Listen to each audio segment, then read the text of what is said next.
Ya Allah.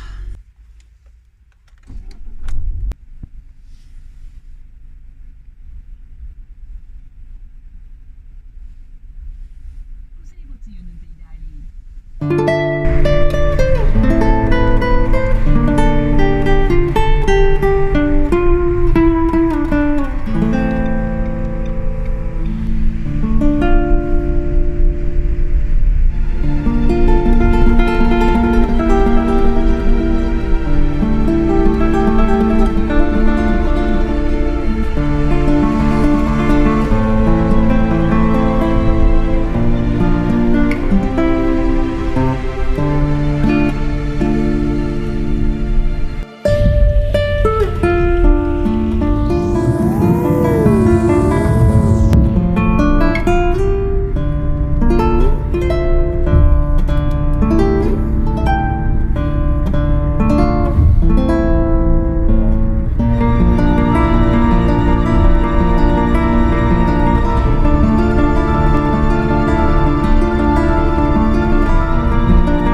Oo.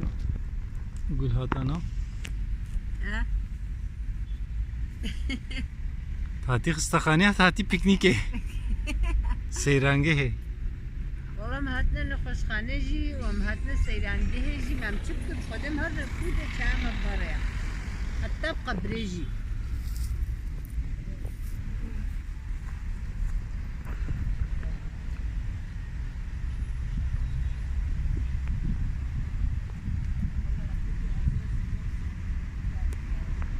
عشت بي.